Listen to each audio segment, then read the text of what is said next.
दोस्तों, हमारे चैनल जीवन का सार में आपका स्वागत है। नमस्ते जी, कैसे हैं आप दोस्तों? रसोई घर को मां लक्ष्मी का वास माना जाता है, इसलिए रसोई घर की शुचिता और वास्तु का ख्याल रखना बहुत जरूरी होता है। खास करके तवा और कढ़ाई।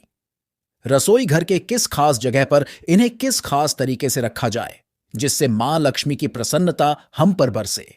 वैसे तो दोस्तों, रसोई घर में रखी हुई हर एक वस्तु का अपना एक अलग महत्व होता है, लेकिन ये दोनों तवा और कढ़ाई राहु का प्रतिनिधित्व करते हैं। इसीलिए सभी बर्तनों में ये दो बहुत सम्मान के योग्य है। और दोस्तों, हम में से बहुत लोगों को यह कंफ्यूजन है कि तवा और कढ़ाई को उल्टा रखें या सीधे। तो यही सारी बातें इस वीडियो में मैं आपको बताऊंगा। दोस्तों, रसोई घर मां लक्ष्मी का वास होता है, इसलिए रसोई को हमेशा साफ रखें। यह भी ध्यान रखें कि जब रात को खाना बना ले तो सोने से पहले झूठे बर्तनों को अवश्य धोकर रखें। थकावट के कारण हम में से कई लोग रात को यह काम नहीं कर पाते हैं और सुबह तक बर्तन धोने के काम टाल देते हैं। दोस्तों, आपसे मैं यह कहना चाहता हूं कि आप कोई और उपाय करे ना करे, यह आदत अपनाकर देखिए आपकी जिंदगी में कितना बदलाव आता है। खास करके दोस्तों, कढ़ाई और तवे को बिना धोए रात भर ऐसे नहीं छोड़ सकते। जहां गंदगी होती है, अशुभता होती है, उस घर में मां लक्ष्मी निवास नहीं करती है। कभी कभी घर के सदस्यों में छोटी छोटी बातें लेकर लड़ाई हो जाती हैं। उस घर का सारा माहौल बिगड़ जाता है, तनाव बराज जाता है। कहीं राहु के बुरे असर से तो यह नहीं हो रहा। राहु के इस दुष्प्रभाव से बचने के लिए सुबह सुबह तवा गर्म करें, उस पर थोड़ा सा पानी छिड़के।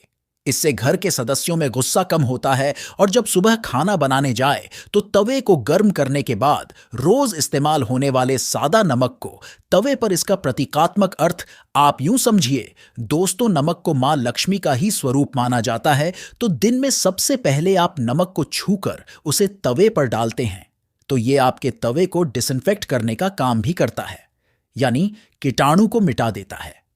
अब इसके बाद सबसे पहले आप एक छोटी सी रोटी बना लें और इस रोटी को ऐसी जगह रख दें जहां से कोई जानवर उसे खा सके। घर की पहली रोटी गाय माता को ही खिलाई जाती है, लेकिन आप कौवा या कोई अन्य पक्षी या चींटियां या मछली ही सही, किसी भी जीव को खिला दें। घर में जब तवे का उपयोग ना हो तब उसे ऐसे रखें कि दिखे नहीं, यानी उसे अलमीरा में या कहीं पे रख दे, उसे खुले में ना छोड़े और कभी भी खाना बनाने के उपरांत उसे खाली चूल्हे पर ना छोड़े। तवा और कढ़ाई दोनों जहां खाना बनाते हैं, उसके दाएं तरफ रखे तवे या कढ़ाई को कभी भी सीधे नहीं रखना चाहिए, यानी कि जब उनका इस्तेमाल ना हो तो उन्हें सीधे ना रखें। इसका प्रतीकात्मक अर्थ है कि हम राहु के ऊर्जा को आह्वान कर रहे हैं। और प्रैक्टिकली देखा जाए कि तिलचट्टा या छिपकली या मक्खी या कोई भी ऐसा कीड़ा उस पर ना चढ़े। ये कीड़े अगर सीधे रखे हुए तवे या कढ़ाई पर चढ़ जाए और उसी पे हम खाना बना ले तो फूड पॉइजनिंग हो सकता है। एक और बात का ध्यान रखें कि तवे या कढ़ाई को कभी भी झूठा ना करें। हम इसे कई लोग ऐसे आलसी बन जाते हैं और कढ़ाई में ही सब्जी बनाए और उसी में से खा लिया।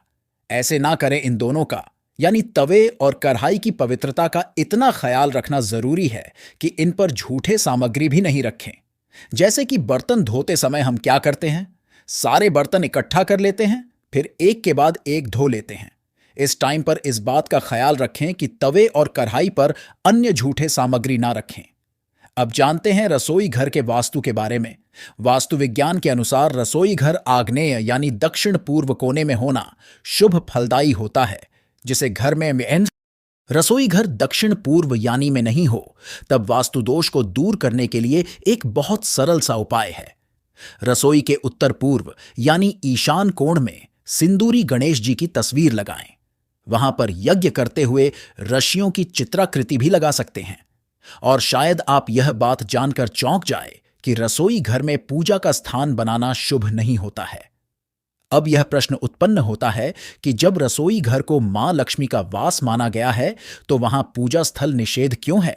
देखिए, रसोई घर घर का ऐसा भाग है जिसका वातावरण ही गर्म रहता है।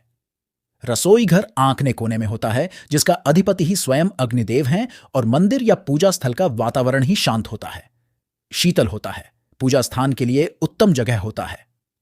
नॉर्थ ईस्ट ईशान कोण उत्तर पूर्व दिशा यानी रसोई घर दक्षिण पूर्व में और पूजा स्थान उत्तर पूर्व में। इन दोनों का स्वभाव ही ओवन पॉजिट होने के कारण इन दोनों को एक ही स्थान पर जगह नहीं बनाई जाती। वास्तु के हिसाब से रसोई घर में चूल्हा आंकने में हो, प्लेटफॉर्म पूर्ववत दक्षिण को घेरता हुआ हो, वॉश बेसिन उत्तर में हो, भोजन बनाते समय मुख पूर्व की ओर हो, उत्तर व दक्षिण में कतई ना हो। रसोई घर में पीने का पानी उत्तर पूर्व की दिशा में रखें। रसोई घर में पानी और आग को कभी भी पास पास न रखें। रसोई घर में गैस दक्षिण पूर्व दिशा में रखें। डाइनिंग टेबल दक्षिण पूर्व में ही होना चाहिए। रसोई घर में भोजन करते समय आपका मुख उत्तर पूर्व दिशा में होना चाहिए। मकान में अलग डाइनिंग हॉल की व्यवस्था हो तो देख ले कि डाइनिंग हॉल पश्चिम या पूर्व दिशा में हो। फ्रिज उत्तर पश्चिम में रखें। रसोई घर में अन्नपूर्णा माता का चित्र लगाए तो घर में बरकत बनी रहेंगी। लोहे के बर्तन खाना पकाने के लिए सबसे सही पात्र माने जाते हैं। शोधकर्ताओं की माने तो लोहे के बर्तन में खाना बनाने से भोजन में आयरन जैसे जरूरी पोषक तत्व बेअचर जाते हैं। पीतल के बर्तन में भोजन करना, तांबे के बर्तन में पानी पीना अत्यंत ही लाभकारी होता है। हालांकि बाल्टी और बोतलें पीतल के होने चाहिए। एक तांबे का घड़ा भी रख सकते हैं। इसके अलावा घर में पीतल और तांबे के प्रभाव से सकारात्मक और शांतिमय ऊर्जा का निर्माण होता है। ध्यान रहे कि तांबे के बर्तन में खाना वर्जित है। और अब वीडियो की आखिरी बात, जब भी भोजन खाएं उससे पहले उसे अग्नि को अर्पित करें। अग्नि द्वारा पकाए गए अन्न पर सबसे पहला अधिकार अग्निदेव का ही होता है।